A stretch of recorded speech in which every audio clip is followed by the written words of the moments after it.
దుష్ట పచ్చముఠ మరీ బరి తెగించేసింది. అవాస్తవాలు, అభూత కల్పనలతో ఏపీలో విష ప్రచారం చేస్తోంది.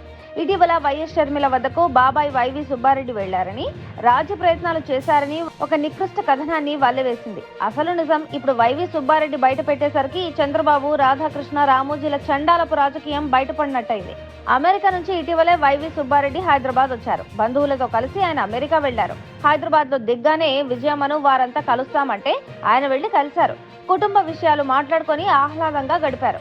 అక్కడ అసలు రాజకీయమే రాలేదని, కేవలం చాలా రోజుల తర్వాత విజయమ్మను కలిసినట్టుగా వైవి సుబ్బారెడ్డి మీడియాతో స్వయంగా చెప్పుకొచ్చారు. జగన్ తరపున తను షర్మిలతో రాజకీయం చేయలేదని, అసలు షర్మిలను కలవలేదని, పచ్చ మీడియా ఇంత నికృష్టంగా రాతలు రాస్తారా అని వైవి సుబ్బారెడ్డి నిలదీశారు.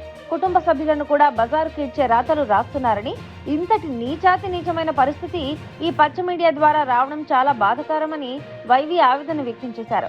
ఇక బీజేపీతో టీడీపీ పొత్తు ఖరారయ్యిందని ఇదే టీడీపీ మీడియా కోడై కూసింది. చర్చలు పూర్తయ్యాయని, బీజేపీకి 6 ఎంపీ సీట్లు, 12 ఎమ్మెల్యే సీట్లకు ఒప్పందం కుదిరిందని టీడీపీ మీడియా హోరెత్తించింది. తీరా ఈ విషయం రాష్ట్ర బీజేపీ నేతలకు కూడా తెలీదు. కేంద్రంలోని బీజేపీ పెద్దలు ఒప్పుకోవచ్చునని అనుకున్నారు. ఏపీ బీజేపీ నేతలు ఢిల్లీ వెళ్లి ఇదే విషయంపై అడగ్గా, అసలు టీడీపీ నేతలను తాము కలవలేదు, ఎవరు మా వద్దకు రాలేదు, మీ దగ్గర ప్రచారం జరిగితే మేమెందుకు సమాధానం చెప్తాం, మేమైతే టీడీపీతో ఇప్పటి వరకు ఎలాంటి చర్చలు జరపలేదని బీజేపీ అధిష్టానం కుండబద్దలు కొట్టింది.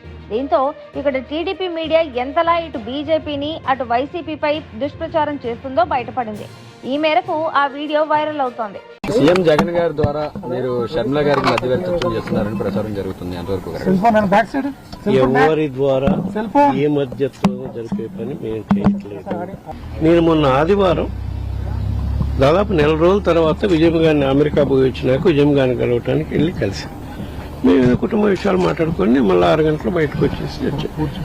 నేను వచ్చినాక నేను షిర్డీ వెళ్ళాను. ఎవ్రీ ఇయర్ జనవరి 1 షిర్డీ అవుతాను. నేను నిన్న పేపర్లు కూడా చూడలే. రాత్రి విజయవాడకు వచ్చినాక చూపించారు ఈ విధంగా.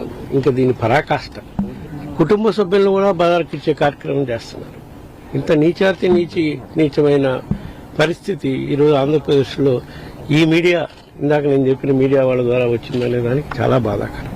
భారతీయ జనతా పార్టీ, తెలుగుదేశం మధ్య చర్చలు జరిగిపోయినాయి ఢిల్లీ స్థాయిలో. ఆ చర్చల్లో ఒకటి ఫైనల్ అయిపోయింది. 6 పార్లమెంట్ స్థానాలు, 12 ఎమ్మెల్యే స్థానాలు అంటే మన టీవీ9తో పాటుగా కొన్ని channel బ్రేకింగ్ని follow up. Bharatiya Janata పార్టీకి సంబంధించిన రాష్ట్ర నాయకులు కూడా కాబోలు అవును అన్నటువంటి అవునేమో అని కూడా అనుమానించారు. తీరా చూస్తే వీళ్ళందరూ ఢిల్లీలో పెద్దలతో మాట్లాడారు. కొంతమంది ఢిల్లీ వెళ్ళి కలుసుకున్నారు. ఏంటంటే ఇట్లాంటప్పుడు మన వాళ్ళని కూడా పిలిస్తే బాగుండదు.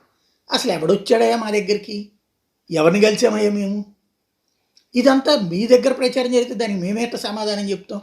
మేమైతే ఏ చర్చలు జరపలేదు. తెలుగుదేశంతో బీజేపీ అధిష్టానం ఈ రోజు వరకు ఎలాంటి చర్చలు జరపలేదు. ఇది బీజేపీ అధిష్టానం తేల్చెప్పింది.